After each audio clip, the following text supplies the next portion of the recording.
E a palavra do Senhor fala assim para nós nessa noite.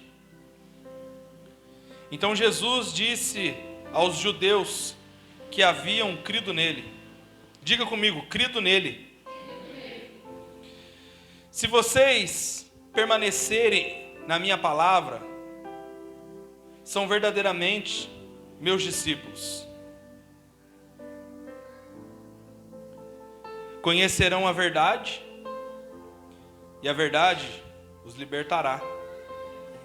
Aleluia. Jesus está dizendo isso para esse grupo de pessoas que haviam crido nele. Jesus começa a dizer para eles sobre liberdade. Porque a gente tem o costume de pensar, sabe o quê? Que é necessário que eu creia para que eu seja livre. E na realidade não é só isso. O que é crer? Não é confiar? Não é acreditar? E o que se resume a estas palavras? Fé. Para mim poder crer em alguém, eu preciso ter fé. Só que Jesus está olhando para essas pessoas e Ele está dizendo para eles que creram, que eles não estão livres. E aí você percebe no decorrer do texto o porquê dessa ausência de liberdade. Porque tudo aquilo que se torna maior na nossa vida do que Deus é cativeiro. Tudo que nós permitimos que governe, que nos lidere, faz de nós um prisioneiro. E aí Jesus vai falar para eles, e eles vão dizer, não, nós não somos assim. Porque nós somos filhos de Abraão. Nós nunca fomos escravos. Porque Abraão é o pai da promessa, ele é o pai da fé. Foi feita a promessa para ele. Você não sabe o que você está falando, você está conversando com um monte de pessoas livres e dizendo que nós estamos presos. E aí Jesus vai dizer para eles, não. Se vocês fossem realmente filho de Abraão, vocês iam entender o que eu estou passando para vocês. Mas vocês estão sendo governados por outra coisa. E vocês têm se tornado escravos disso. Você percebe como que é muito sério essa questão de a gente ficar preso em algumas coisas que a gente começa a carregar ao longo do tempo? Você consegue entender que crer não é sinônimo de liberdade? Quando que a minha crença se torna real? Quando ela gera frutos. Porque a Bíblia diz que a fé sem obras ela é morta. E aí o que Jesus está dizendo para essas pessoas é: qual é a motivação que nos traz para dentro da casa do Pai? O que gera em nós esse desejo de estarmos aqui? Nós podíamos estar em qualquer outro lugar.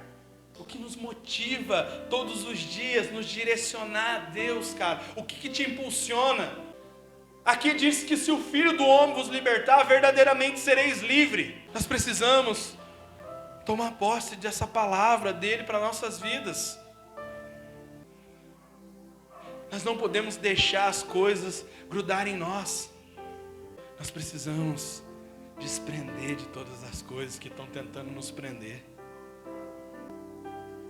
Tem vezes que a gente está atravessando o rio e está um monte de sanguessuga grudando na gente, aquilo está nos sugando, está sugando o nosso corpo, sugando a nossa energia, e a gente não está percebendo, cara. A religiosidade é dessa maneira, faz a gente focar em coisas que não tem sentido, faz a gente ficar dependendo de pessoas que não podem nos socorrer. Querido, se você precisar de mim para orar com você, eu vou orar com você, mas eu não sou socorro presente no dia da angústia. Essa pessoa é o Senhor Jesus.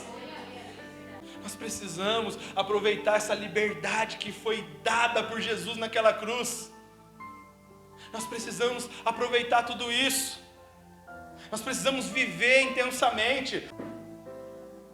E você tem essa liberdade. Então rasga o seu coração diante de Deus. Abre os teus lábios. Se tiver que chorar, chora. Se tiver que gritar, grita. Mas se entrega pelo amor de Deus diante dele. Sabe? Abre os teus lábios sem medo. Tem hora que você quer ficar contando as suas dificuldades para um monte de pessoas. Cara, conta para ele. Fala para ele, é ele que pode resolver. Ele quer ser o nosso melhor amigo. Ele quer ser aquela primeira pessoa a ser lembrada nas nossas vidas. Naquele momento de dificuldade? Não! No momento de alegria também. Porque Jesus não é remédio. Remédio que a gente lembra num dia de dificuldade, né? Estou com dor de cabeça. Nossa, Deus, não é assim? Jesus não é remédio. Jesus é a solução, cara. Jesus é o nosso refúgio. A nossa fortaleza, Ele é o nosso socorro. Então que nós não venhamos ficar presos em nada. Porque Cristo já veio trazer liberdade. E se o Filho do Homem vos libertar, verdadeiramente sereis livres.